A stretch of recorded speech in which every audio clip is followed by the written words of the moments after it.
Hi all, നമ്മുടെ ഒരു പുതിയ ടോപ്പിക്കിലേക്ക് നമ്മൾ കിടക്കുകയാണ്. നമ്മുടെ അടുത്ത ടോപ്പിക്ക് കെമിസ്ട്രി പാർട്ടിൽ അടുത്ത ടോപ്പിക് എന്ന് പറയുന്നത് classification of elements and periodicity in properties ആണ്. നമ്മൾ അതുപോലെ തന്നെ പ്ലസ് ടുവിലൊക്കെ പഠിച്ചിരിക്കുന്ന ഒരു ചാപ്റ്ററാണ്. ഈ ചാപ്റ്ററിൽ കൂടുതലായിട്ട് നമ്മൾ പഠിക്കുന്നത് നമ്മുടെ പീരിയോഡിക് പ്രോപ്പർട്ടീസ് അല്ലെങ്കിൽ പീരിയോഡിക് ടേബിളിലെ എലമെൻറ്റ്സിൻ്റെ ഒരു ട്രെൻഡ്സ് ആണ് നമ്മൾ കൂടുതലായിട്ട് നോക്കുന്നത്. ഓക്കെ, ഡീറ്റെയിൽ ആയിട്ട് പഠിക്കാനാണെങ്കിൽ നമുക്ക് S block, P block, D block, അതുപോലെ തന്നെ ലാന്തനൈറ്റ്സ്, ആക്ടിനൈറ്റ്സ് അവരൊക്കെ നമുക്ക് സെപ്പറേറ്റ് ആയിട്ട് എടുത്ത് പഠിക്കേണ്ടതുണ്ട്. പക്ഷെ നമുക്കിപ്പോൾ നമ്മൾ നോക്കാൻ പോകുന്നത് ഒരു ഓവറോൾ ട്രെൻഡ്സ് എങ്ങനെയാണെന്നുള്ളതാണ്. ആറ്റോമിക് സൈസിൻ്റെ ഇൻക്രീസിങ്, അതുപോലെ ഇലക്ട്രോനെഗറ്റിവിറ്റി, അങ്ങനെയുള്ള കുറച്ച് മെറ്റാലിക് പ്രോപ്പർട്ടീസ്, അങ്ങനെയുള്ള കുറച്ച് കാര്യങ്ങളാണ് നമ്മൾ ഈ ടോപ്പിക്കിലോട്ട് നോക്കാൻ പോകുന്നത്. അപ്പോൾ നമുക്കറിയാം നമ്മുടെ പീരിയോഡിക് ടേബിൾ എന്ന് പറയുന്നത് നമ്മൾ ആദ്യത്തെ ഒരു രീതിയിൽ അതായത് ഇപ്പോൾ അതിൻ്റെ ട്രാൻസിഷൻസ് എന്ന് പറയുന്നത് ഒരുപാട് സ്റ്റേജസിലൂടെ കടന്നുപോയിട്ടാണ് അല്ലേ. ഇപ്പോൾ കാണുന്ന ഒരു രീതിയിലേക്ക് അത് എത്തിയത് ഒരുപാട് സയൻറ്റിസ്റ്റുകളുടെ കയ്യിലൂടെ കടന്നുപോയിട്ടാണ്. അതിനകത്ത് ഇടയിൽ നമ്മൾ ഒരുപാട് പഠിച്ചിട്ടുണ്ട്. ഡോബ്രിനർ ട്രയാഡ് പഠിച്ചിട്ടുണ്ട്, ന്യൂലാൻഡ്സ് ലോ ഓഫ് ഒക്ടേവ്സ് പഠിച്ചിട്ടുണ്ട്. അങ്ങനെ കുറേ ലോസ് ഒക്കെ വെച്ചിട്ട് ആണ് നമ്മുടെ ഇന്നത്തെ ഒരു പീരിയോഡിക് ടേബിളിലേക്ക് എത്തിയത്. അപ്പോൾ ഏറ്റവും ഇമ്പോർട്ടൻ്റ് ആയിട്ടുള്ളൊരു കാര്യമാണ് നമുക്ക് ഇതിനകത്ത് പഠിക്കാനുള്ളത് മെൻഡലീവ്സിൻ്റെ പീരിയോഡിക് ലോ. മെൻഡലീവ്സിൻ്റെ പീരിയോഡിക് ലോ നമ്മൾ എന്തായിരുന്നു എന്ന് വായിച്ചു വാങ്ങാം നമുക്ക്. Mendeleev's periodic law states that the properties of the elements are a periodic functions of their atomic weight. നമ്മൾ ഇന്ന് ഫോളോ ചെയ്യുന്ന ലോ ഇതല്ല. നമ്മൾ ആറ്റോമിക് വെയിറ്റ് ആണ് പീരിയോഡിക് ഫംഗ്ഷൻ എന്ന് പറയുകയാണെന്നുണ്ടെങ്കിൽ അത് ആരുടെ ലോ ആണ് അല്ലെങ്കിൽ ആര് പ്രപ്പോസ് ചെയ്താണെന്ന് ചോദിച്ചു കഴിഞ്ഞാൽ നമ്മൾ എന്ത് പറയണം? മെൻഡലീവ് ആണ് അത് പ്രപ്പോസ് ചെയ്തത്. അല്ലെങ്കിൽ മെൻഡലീവിൻ്റെ പീരിയോഡിക് ലോയിലാണ് ആറ്റോമിക് വെയിറ്റിന് ഇമ്പോർട്ടൻസ് കൊടുക്കുന്നത്. ഓക്കെ, ആറ്റോമിക് വെയിറ്റ് ആണ് പീരിയോഡിക് ഫങ്ഷൻസിന് കാരണം എന്ന് പറയുന്ന ലോ ആരുടേതാണ്? മെൻഡലീവിൻ്റെ പീരിയോഡിക് ലോയാണ്. നമ്മൾ ഇമ്പോർട്ടൻ്റ് ആയിട്ട് പഠിക്കണം. ആറ്റോമിക് വെയിറ്റിൻ്റെ കാര്യമാണ് പറയുന്നതെന്നുണ്ടെങ്കിൽ അത് ആരുടെയാണ്? മെൻഡലീവിൻ്റെയാണ്. ഓക്കെ, മെൻഡലീവ്സ് പീരിയോഡിക് ലോയിലാണ് പറയുന്നത് properties of the elements are a periodic functions of their atomic weight. Okay, അങ്ങനെയാണെങ്കിൽ നമ്മൾ ഇന്ന് ഫോളോ ചെയ്യുന്നത് ആറ്റോമിക് വെയിറ്റിൻ്റെ ബേസിലുള്ളൊരു പീരിയോഡിക് ടേബിൾ അല്ല. ഇന്ന് നമ്മൾ നോക്കുന്നത് ആറ്റോമിക് നമ്പറാണ്. ആറ്റോമിക് നമ്പറാണ് modern periodic table. Okay, modern periodic table നമ്മൾ ഇന്ന് ഫോളോ ചെയ്യുന്ന മോഡേൺ പീരിയോഡിക് ടേബിൾ എന്ന് പറയുന്നത് ആറ്റോമിക് നമ്പറിനെ ബേസ് ചെയ്തിട്ടുള്ളതാണ്. Okay, modern periodic table is based on the atomic number of the element. അങ്ങനെയാണെങ്കിൽ ആരാണ് ഈ മോഡേൺ പീരിയോഡിക് ലോ പ്രപ്പോസ് ചെയ്തത്? മോഡേൺ പീരിയോഡിക് ലോ പ്രപ്പോസ് ചെയ്ത ആളുടെ പേര് ഇമ്പോർട്ടൻ്റ് ആയിട്ട് നമുക്ക് പഠിച്ചിരിക്കേണ്ടതാണ് ഹെൻറി മോസ്ലി. ഓക്കെ, നമ്മൾ ഇമ്പോർട്ടൻ്റ് ആയിട്ട് നമുക്ക് അറിയാവുന്ന ആൾ തന്നെയാണ് ഹെൻറി മോസ്ലി.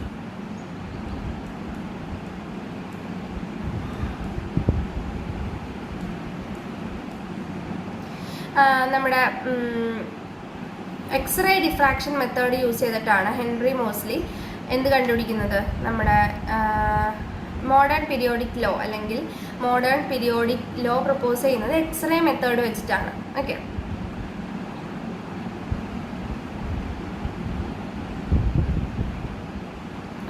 ഹെൻറി മോസ്ലി ആണ് മോഡേൺ പീരിയോഡിക് ലോ പ്രപ്പോസ് ചെയ്യുന്നത്. എന്താണ് നമ്മൾ പറഞ്ഞു? മോഡേൺ പീരിയോഡിക് ലോ എന്ന് പറയുന്നത് ബേസ് ചെയ്തിരിക്കുന്നത് ആറ്റോമിക് നമ്പറിനെയാണ്. അപ്പോൾ ആറ്റോമിക് നമ്പർ ബേസ് ചെയ്തുകൊണ്ട് ഒരു ലോ പ്രപ്പോസ് ചെയ്ത ആരാണ് എന്ന് ചോദിച്ചു കഴിഞ്ഞാൽ അതിൻ്റെ ഉത്തരം എന്താണ്? ഹെൻറി മോസ്ലി എന്നുള്ളതാണ്. ഓക്കെ, പകരം ആറ്റോമിക് വെയിറ്റിൻ്റെ ബേസിസിനകത്ത് പീരിയോഡിക് ടേബിൾ അല്ലെങ്കിൽ ഒരു പീരിയോഡിക് ലോ പ്രപ്പോസ് ചെയ്ത ആളാരാണ് എന്ന് ചോദിച്ചു കഴിഞ്ഞാൽ അതിൻ്റെ ഉത്തരം മെൻഡലീവ് ആണ്. ഓക്കെ, അപ്പോൾ മോഡേൺ പീരിയോഡിക് ലോയും മെൻഡലീവ്സ് പീരിയോഡിക് ലോയും നമ്മൾ കറക്റ്റായിട്ട് പഠിച്ചിരിക്കണം. മോഡേൺ പീരിയോഡിക് ലോ എന്താണ്? Modern periodic law states that the physical and chemical properties of the elements are the periodic functions of their atomic number. It is based on atomic number. Okay, അപ്പോൾ atomic നമ്പറിനെ base ചെയ്തിട്ടാണ് എന്ത് വരുന്നത്? Modern periodic law വരുന്നത്. അപ്പോൾ ഈ രണ്ട് loss നമ്മൾ അറിഞ്ഞിരിക്കണം. മെൻഡലീവിൻ്റെ പീരിയോഡിക് ലോ പറയുന്നത് ആറ്റോമിക് വെയിറ്റ് ആണ് അതിൻ്റെ ബേസിക് ഫംഗ്ഷൻ എന്നുള്ളതാണ് അല്ലെങ്കിൽ പീരിയോഡിക് ഫംഗ്ഷൻ എന്നുള്ളതാണ്. മോഡേൺ പീരിയോഡിക് ലോ അതായത് ഹെൻറി മോസ്ലിയുടെ മോഡേൺ പീരിയോഡിക് ലോ പറയുന്നത് ആറ്റോമിക് നമ്പർ ആണെന്നുള്ള കാര്യമാണ്. ഓക്കെ, ഇത് രണ്ടും മാറിപ്പോവാതെ തന്നെ നമ്മൾ പഠിച്ചിരിക്കണം. ഇനി നമുക്ക് ബേസിക് ആയിട്ട് കുറച്ച് കാര്യങ്ങൾ പറയാം. നമ്മുടെ പീരിയോഡിക് ടേബിൾ നമ്മൾ എല്ലാവരും കണ്ടിട്ടുണ്ട്. അതിൽ ഹൊറിസോണ്ടൽ റോസ് ആണ്. ഹൊറിസോണ്ടൽ റോസിനെ നമ്മൾ പീരീഡ് എന്നും വെർട്ടിക്കൽ കോളംസിനെ നമ്മൾ ഗ്രൂപ്പ്സ് എന്നും വിളിക്കും. ഓക്കെ, ഹൊറിസോണ്ടൽ റോസിനെ പീരീഡ്സ് എന്നും വെർട്ടിക്കൽ കോളംസിനെ നമ്മൾ ഗ്രൂപ്പ്സ് എന്നും വിളിക്കും. ഓക്കെ, നമ്മൾ ഇന്ന് കാണുന്നത് ഒരു ലോങ് അല്ലെങ്കിൽ extended form of periodic table ആണ്. അതിൽ മൊത്തം 7 പീരീഡും 18 ഗ്രൂപ്പ്സും ആണുള്ളത്. ഓക്കെ, 7 പീരീഡും നമ്പർ ഓഫ് ഗ്രൂപ്പ്സും നമ്പർ ഓഫ് പീരീഡ്സും ചോദിക്കാറുണ്ട്. 7 പീരീഡ്സും 18 ഗ്രൂപ്പ്സും ആണ് ഇന്നത്തെ നമ്മുടെ ലോങ് അല്ലെങ്കിൽ എക്സ്റ്റൻഡഡ് ഫോം ഓഫ് പീരിയോഡിക് ടേബിളിലുള്ളത്. അതിൽ ഹൊറിസോണ്ടൽ റോസ് എന്ന് പറയുന്നത് പീരീഡും വെർട്ടിക്കൽ കോളംസ് എന്ന് പറയുന്നത് ഗ്രൂപ്പ്സും ആണ്. ഓക്കെ, ഇനി നോക്കാം പീരീഡ് എന്ന് പറഞ്ഞാൽ എന്താണ്, അല്ലെങ്കിൽ പീരീഡ്സ് നമ്മൾ എങ്ങനെയാണ് ക്ലാസിഫൈ. നമ്മൾ പറഞ്ഞു ഹൊറിസോണ്ടൽ റോസ് ആണ് പീരിയോഡിക് ടേബിളിലെ പീരീഡ് എന്ന് പറയുന്നത്. അതിനകത്ത് എങ്ങനെയാണ് elements in the same period have the same number of electron shell. ഓരോ പീരീഡിലുള്ളത് ഫസ്റ്റ് പീരീഡിലുള്ള ഗ്രൂപ്പ്സിന് അല്ലെങ്കിൽ ഫസ്റ്റ് പീരീഡിലുള്ള എലമെന്റ്സിന് എല്ലാവർക്കും എങ്ങനെയായിരിക്കും സെയിം നമ്പർ ഓഫ് ഇലക്ട്രോൺസ് ആയിരിക്കും. ഷെല്ലിൽ സെയിം നമ്പർ ഓഫ് ഇലക്ട്രോൺസ് ആയിരിക്കും ഓരോ ഗ്രൂപ്പുകളിലുള്ള പീരീഡ്സിന് വരുന്നത്. ഇനി നമ്മൾ ലെഫ്റ്റ് ടു റൈറ്റ് മൂവ് പോവുകയാണെന്നുണ്ടെങ്കിൽ ആറ്റോമിക് സൈസ് എങ്ങനെയാണ് ഡിക്രീസ് ചെയ്യാണ് ചെയ്യുക. ഫ്രം ലെഫ്റ്റ് ടു റൈറ്റ് നമ്മൾ മൂവ് ചെയ്യുകയാണെന്നുണ്ടെങ്കിൽ ആറ്റോമിക് സൈസ് എങ്ങനെയാണ് ഡിക്രീസ് ചെയ്യാണ് ചെയ്യുക. അത് ഇമ്പോർട്ടൻ്റ് ആയിട്ട് നമ്മൾ പഠിക്കേണ്ട ഒരു കാര്യമാണ്. ഓക്കെ, ഇനി ഗ്രൂപ്പുകളുടെ കാര്യം നമ്മൾ എടുക്കുകയാണെന്നുണ്ടെങ്കിൽ വെർട്ടിക്കൽ കോളംസിനെയാണ് നമ്മൾ എന്ത് പറയുന്നത് ഗ്രൂപ്പ്സ് എന്ന് പറയുന്നത്. Elements in the same group share similar chemical properties. Same ഗ്രൂപ്പിലുള്ളവർ കെമിക്കൽ പ്രോപ്പർട്ടീസ് സെയിം ആണ് കാണിക്കുക. നമ്മൾ നേരത്തെ പറഞ്ഞു elements in the same period have showing അല്ലെങ്കിൽ സെയിം നമ്പർ ഓഫ് ഇലക്ട്രോൺസ് ആയിരിക്കും അതിലുണ്ടാവുക എന്ന് പറഞ്ഞു.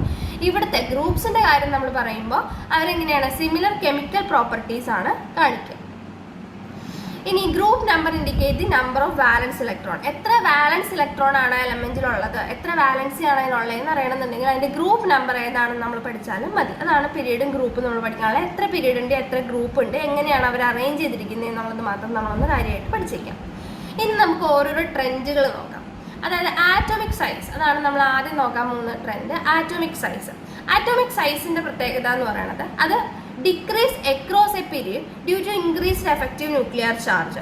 എങ്ങനെയാണ് ആറ്റോമിക് സൈസ് എന്ന് പറയുമ്പോൾ എങ്ങനെയാണ് പീരീഡുകൾ പോകും തോറും, അതായത് അക്രോസ് എ പീരീഡ് പോകുമ്പോൾ അവരെന്ത് ചെയ്യാണ് ഡിക്രീസ് ചെയ്യാണ് ചെയ്യുക.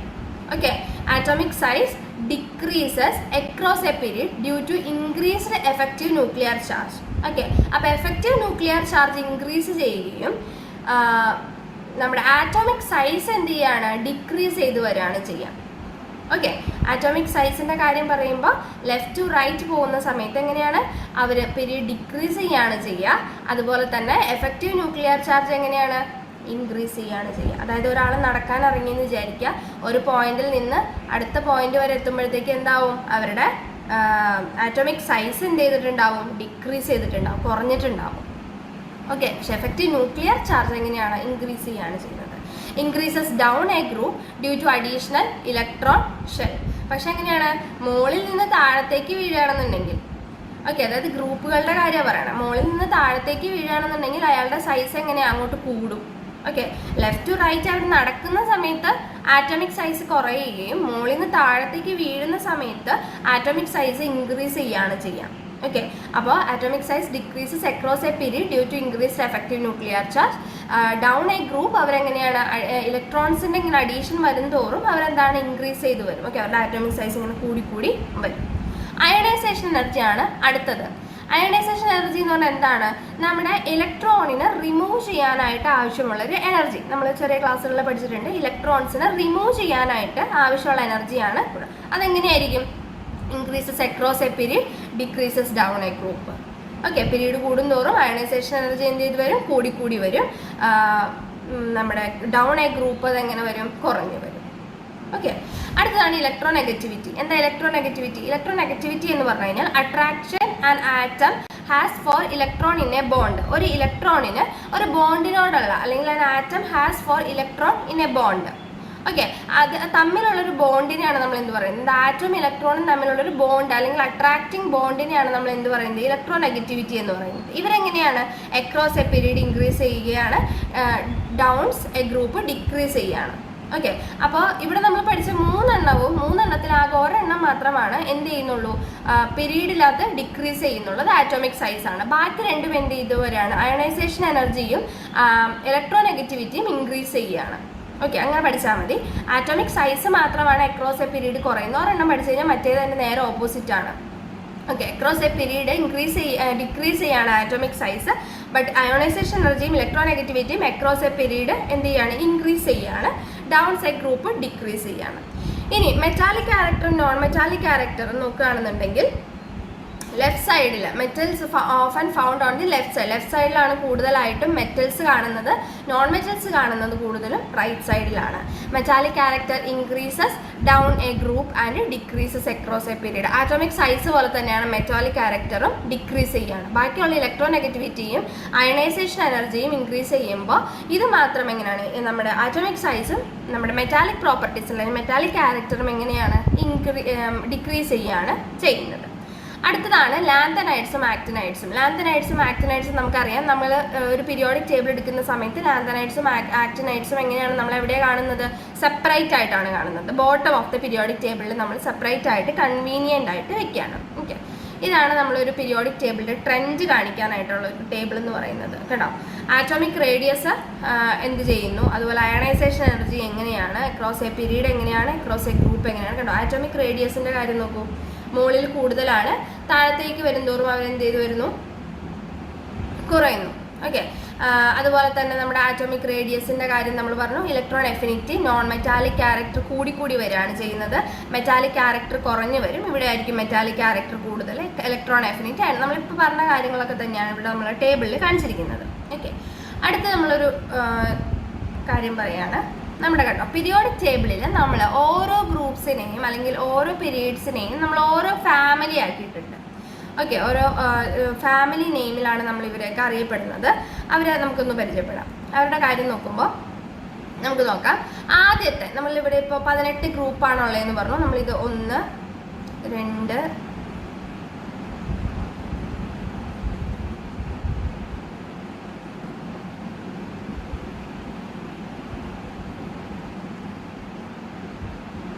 13, 14, 15, 16, 17, 18. Okay, 18 groups. 1, 2,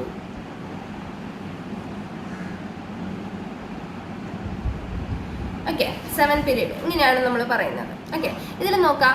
ഫസ്റ്റ് ഗ്രൂപ്പിൽ നമ്മൾ എന്താ വിളിക്കുന്നത്? ആൽക്കലി മെറ്റൽസ് എന്നാണ് വിളിക്കുന്നത്. ഫസ്റ്റ് ഗ്രൂപ്പ് എലമെന്റ്സിനെ നമ്മൾ വിളിക്കുന്ന പേര് ആൽക്കലി മെറ്റൽസ് എന്നാണ്.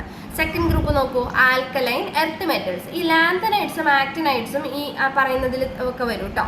അടുത്തത് 3 to 12 വരുന്നതാണ് ട്രാൻസിഷൻ മെറ്റൽസ്. ഇതിങ്ങനെ നമ്മൾ പഠിക്കണം. ഫസ്റ്റ് ഗ്രൂപ്പ് ആൽക്കലി മെറ്റൽസ് ആണ്, second group alkaline earth metals ആണ്, 3 to 12 എന്ന് പറയുന്നത് ട്രാൻസിഷൻ മെറ്റൽസ് ആണ്. അങ്ങനെ നമ്മൾ 3 to 12 എന്ന് പറയുന്നത് ട്രാൻസിഷൻ മെറ്റൽസ് ആണ്. പിന്നെ അതുപോലെ 13 എന്ന് പറയുന്നത് ബോറോൺ ഫാമിലിയാണ്. അതുപോലെ തന്നെ നമ്മുടെ ഗ്രൂപ്പ് 14 എലമെന്റ് എന്ന് പറയുന്നത് നമ്മുടെ കാർബൺ ഫാമിലിയാണ്. പിന്നെ 15 എന്ന് പറയുന്നത് നൈട്രജൻ ഫാമിലി, 16 ഓക്സിജൻ ഫാമിലിയാണ്, 17 എന്ന് പറയുന്നത് ഹാലജൻ ഫാമിലിയിൽ വരുന്നവരാണ്. അതുപോലെ തന്നെ 18 എന്ന് പറയുന്നത് നോബിൾ ഗ്യാസ് ആണ്. ഓക്കെ, അപ്പോൾ ഇത് നമ്മൾ കൃത്യമായിട്ട് പഠിച്ചിരിക്കണം. 1 എന്താണ്, 2 എന്താണ്, 3 എന്താണ്, 4 എന്താണ്, അങ്ങനെ നമ്മൾ പഠിച്ചിരിക്കണം. അതിലിപ്പോൾ നമ്മൾ പറയുകയാണെന്നുണ്ടെങ്കിൽ ഗ്രൂപ്പ് 1നെ നമ്മൾ വിളിക്കുന്ന പേര് നമ്മൾ പറഞ്ഞു ആൽക്കലി മെറ്റൽസ്. നമ്മൾ എഴുതി വെക്കണം. 2 എന്ന് പറയുന്നത് ആൽക്കലൈൻ എർത്ത് മെറ്റൽസ്. ഇതൊരു മൈൻഡിലേക്ക് നമുക്കിത് കൊണ്ടുവരാൻ പറ്റുകയാണെന്നുണ്ടെങ്കിൽ പിന്നെ നമ്മൾ വേറെ ഒന്നും നോക്കണ്ട. ഓക്കെ, ഈ ടേബിൾ ഇങ്ങനെ തന്നെ നമ്മൾ എപ്പോഴും ഇടയ്ക്കിടയ്ക്ക് കാണുകയാണെന്നുണ്ടെങ്കിൽ ഓക്കെ. 3 to 12 എന്ന് പറയുന്നത് ട്രാൻസിഷൻ മെറ്റൽസ്. പിന്നെ 13 എന്ന് പറയുന്നത് ബോറോൺ ഫാമിലിയാണ്. 14 കാർബൺ ഫാമിലിയാണ്. 15 നൈട്രജൻ ഫാമിലിയാണ്. 16 ഓക്സിജൻ ഫാമിലിയാണ്. 17 ഹാലജൻ ഫാമിലി. 18 വന്നിട്ട് നോബിൾ ഗ്യാസ്. ഇതിങ്ങനെ എഴുതി വെച്ച് അല്ലെങ്കിൽ ഈ ഒരു പടം നമ്മുടെ മനസ്സിലേക്ക് വരാൻ വേണ്ടി ഇടയ്ക്കിടയ്ക്ക് നമ്മൾ കാണാൻ പാകത്തിനോ എവിടെയെങ്കിലും വെക്കുകയാണെന്നുണ്ടെങ്കിൽ നമുക്കിത് പെട്ടെന്ന് തന്നെ ഓർമ്മ കിട്ടും. ഓക്കെ, അപ്പോൾ ഇത്രയും കാര്യങ്ങൾ നമ്മൾ ഇതിനകത്ത് ഇമ്പോർട്ടൻ്റ് ആയിട്ട് പഠിച്ചിരിക്കേണ്ടതാണ്. അപ്പോൾ നമ്മൾ ഇപ്പം ഇന്ന് പറഞ്ഞത് നമ്മുടെ പീരിയോഡിക് ലോ ആണ് നമ്മൾ പറഞ്ഞത്. ആദ്യം തന്നെ 2 പീരിയോഡിക് ലോ പറഞ്ഞു. നമ്മൾ മെൻഡലീവിൻ്റെ പീരിയോഡിക് ലോയും പറഞ്ഞു, മോഡേൺ പീരിയോഡിക് ലോയും പറഞ്ഞു. മെൻഡലിയൻ്റെ പീരിയോഡിക് ലോ പറയുമ്പോൾ തന്നെ ഓർക്കുക atomic weight, modern periodic law പറയുമ്പോൾ തന്നെ ഓർക്കുക ആറ്റോമിക് നമ്പർ. അതുപോലെ തന്നെ ഡോബറീനർ ട്രയാഡ് ചോദിക്കുമ്പോൾ നമുക്ക് ഡോബറീനർ എന്താണ് കണ്ടുപിടിച്ചത്, അല്ലെങ്കിൽ ട്രയാഡ്സ് എങ്ങനെയാണ് വരുന്നത്, അങ്ങനെയുള്ള കുറച്ച് കാര്യങ്ങളൊക്കെ നമ്മൾ ഓർത്ത് വയ്ക്കുക. ന്യൂലാൻഡ്സിൻ്റെ ലോ ഏതാണ്, ന്യൂലാൻഡ്സ് ലോ ഓഫ് ഒക്ടേവ്സ്, അത് നമ്മളങ്ങനെ പഠിച്ചു വയ്ക്കുക. പിന്നെ നമ്മൾ പറഞ്ഞത് പീരീഡും ഗ്രൂപ്പിൻ്റെയും കാര്യമാണ്. ഹൊറിസോണ്ടൽ റോസിനെയാണ് നമ്മൾ പീരിയോഡിക് ടേബിളിൽ പീരീഡ് എന്ന് വിളിക്കുന്നത്. ഗ്രൂപ്പിൻ്റെ കാര്യം നമ്മൾ വെർട്ടിക്കൽ കോളംസ് ആണെന്ന് പറഞ്ഞു. എത്ര പീരീഡ് ഉണ്ട്, എത്ര ഗ്രൂപ്പ് ഉണ്ടെന്നുള്ളത് നമുക്ക് ഓർത്തിരിക്കാവുന്ന കാര്യങ്ങളാണ്. പിന്നെ ആറ്റോമിക് സൈസിൻ്റെ ട്രെൻഡ് പറഞ്ഞു. ആറ്റോമിക് സൈസ് എങ്ങനെയാണ് അക്രോസ് എ പീരീഡ് കുറഞ്ഞു വരികയാണ് ചെയ്യുന്നത്. ഡൗൺ എ ഗ്രൂപ്പ് അത് ഇൻക്രീസ് ചെയ്യും. ബാക്കിയെല്ലാം നേരെ ഓപ്പോസിറ്റ് ആയിട്ട്. Ionization energy, electronegativity, metallic and non metallic properties നമ്മൾ പറഞ്ഞു. അതും ആറ്റോമിക് സൈസ് പോലെ തന്നെയാണ്. ലാന്തനൈഡ്സ്, ആക്ടിനൈഡ്സ് പഠിച്ചു. അതുപോലെ ഇതും ഈ പിക്ചറും നമുക്കൊരു എക്സാമ്പിളായിട്ട് നമുക്ക് മനസ്സിലാക്കാം. പിന്നെ നമ്മൾ പറഞ്ഞു alkali metals, alkaline earth metals, transition metals, boron family, carbon family, nitrogen family, oxygen family, halogens, noble gas, ഇത്രയും കാര്യങ്ങൾ നമ്മൾ പറഞ്ഞു. ഇനി നമുക്ക് ഇതിനെയൊക്കെ ബേസ് ചെയ്തുകൊണ്ട് കുറച്ച് ക്വസ്റ്റ്യൻസ്, 5-6 ക്വസ്റ്റ്യൻസ് നമ്മളിവിടെ നോക്കിയിട്ടുണ്ട്. ഒരു എക്സാമ്പിൾ എന്ന രീതിയിൽ നമുക്ക് നോക്കി നോക്കാം. ഫസ്റ്റ് ക്വസ്റ്റ്യൻ ഇതാണ്, what is the trend in atomic size across a period in the periodic table. ഒരു പീരിയോഡിക് ടേബിൾ നമ്മൾ എടുക്കുമ്പോൾ അക്രോസ് എ പീരീഡ് എങ്ങനെയാണ് ആറ്റോമിക് സൈസ്, എങ്ങനെയാണ് നമ്മൾ പറഞ്ഞു. ആറ്റോമിക് സൈസ് എങ്ങനെയാണ്, ഒരാൾ ഇവിടെ നിന്ന് ഇവിടേക്ക് നടക്കുന്നു അല്ലേ, അക്രോസ് എ പീരീഡ് നടക്കുന്നു. ഇവിടെ നിന്ന് തടിയുള്ള ആൾ ഇവിടെ എത്തിക്കഴിഞ്ഞ് കഴിയുമ്പോൾ ആറ്റോമിൻ്റെ സൈസ്, അയാളുടെ സൈസ് എങ്ങനെയാണ് ചെയ്യുക, കുറയുകയാണ് ചെയ്യുക അല്ലേ. അപ്പം ഇങ്ങടേക്ക് വരുന്ന സമയത്ത് ആറ്റോമിക് സൈസ് എങ്ങനെയാണ്, കുറയുകയാണ്. അപ്പം അക്രോസ് എ പീരീഡ്, അതായത് നമ്മൾ ഇങ്ങനെയാണ് കാണിക്കുക പീരീഡ് അല്ലേ. അപ്പം അക്രോസ് എ പീരീഡ് എങ്ങനെയാണ് ആറ്റോമിക് സൈസ് ഡിക്രീസ് ചെയ്യാണ് ചെയ്യുക. ഓക്കെ, അപ്പോൾ atomic size decreases across a period due to the increasing effective nuclear charge. അവിടെ ന്യൂക്ലിയർ ചാർജ് ഇൻക്രീസ് ചെയ്യുന്നതുകൊണ്ടാണത്. ഓക്കെ, അപ്പോൾ ഇവിടെ ഓപ്ഷൻ ബി ആണ് നമ്മുടെ കറക്റ്റ് ആൻസർ. അടുത്ത ക്വസ്റ്റ്യനിലേക്ക് പോവാം. Which element has the highest electronegativity. Electronegativity ഏതിനാണ് കൂടുതൽ? ഇലക്ട്രോനെഗറ്റിവിറ്റിയുടെ കാര്യം നമ്മൾ എങ്ങനെയാണ് പറഞ്ഞത്, ആറ്റോമിക് സൈസ് മാത്രമാണ് അക്രോസ് എ പീരീഡ് കൂടുള്ളൂ എന്നാണ് പറഞ്ഞത്. ഇലക്ട്രോനെഗറ്റിവിറ്റി കുറയുള്ളൂ എന്നാണ് പറഞ്ഞത്. ഇലക്ട്രോനെഗറ്റിവിറ്റി എങ്ങനെയാണ്, ഇൻക്രീസ് ചെയ്യാണ് ചെയ്യുക. ലെഫ്റ്റ് ടു റൈറ്റ് അവർ ഇൻക്രീസ് ചെയ്യാണ് ചെയ്യുക. ഇവിടെ നമുക്ക് 4 ഓപ്ഷനാണ് തന്നേക്കുന്നത്. Sodium, fluorine, chlorine, potassium. ഏറ്റവും കുറവ് ഏറ്റവും കൂടുതൽ ഇലക്ട്രോനെഗറ്റിവിറ്റി ഉള്ള എലമെന്റ് എന്ന് പറയുന്നത് ഫ്ലൂറിൻ ആണ്. ഓക്കെ, അടുത്തത് alkali in which group of the periodic table are alkali metals found. Alkali metals നോക്കി, ആൽക്കലി മെറ്റൽസ് എന്ന് പറയുന്നത് ഏത് ഗ്രൂപ്പിനാണ്, ഗ്രൂപ്പ് 1-നാണ് അല്ലേ. അപ്പോൾ ഇവിടുത്തെ ഓപ്ഷൻ നോക്കൂ, 4 ഓപ്ഷൻ ഉണ്ട്.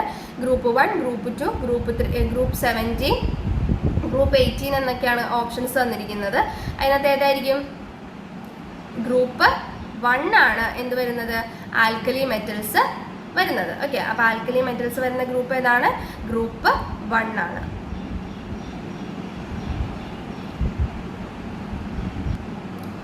ആൽക്കലി മെറ്റൽസിനെയാണ് നമ്മൾ, ആൽക്കലി മെറ്റൽസ് ഏത് ഗ്രൂപ്പിൽ വരുന്നവരാണ്, ഗ്രൂപ്പ് 1-ൽ വരുന്നവരാണ്. ഓക്കെ, ക്വസ്റ്റ്യൻ കാണാൻ പറ്റുന്നുണ്ടെന്ന് വിചാരിക്കുന്നു.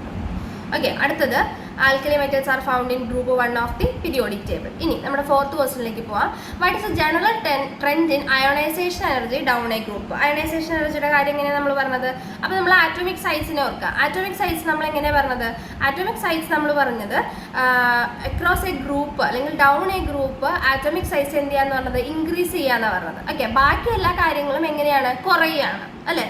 മറ്റേ atomic size across a period എങ്ങനെയാണ്, കുറയും, ബാക്കി എല്ലാത്തിലും കൂടും. അയണൈസേഷൻ എനർജി എങ്ങനെയാണ്, അവരുടെ അയണൈസേഷൻ എനർജി പീരീഡിൻ്റെ കാര്യത്തിൽ പറയുമ്പോൾ കൂടുകയാണ് ചെയ്യുക. അങ്ങനെ വരുമ്പോൾ ഗ്രൂപ്പിൻ്റെ കാര്യത്തിൽ പറയുമ്പോൾ നേരെ ഓപ്പോസിറ്റ് ആണ് പറയുക. എങ്ങനെയാണ് അവർ, കുറയാണ് ചെയ്യുക. ഓക്കെ, അങ്ങനെ പഠിച്ചാലും മതി.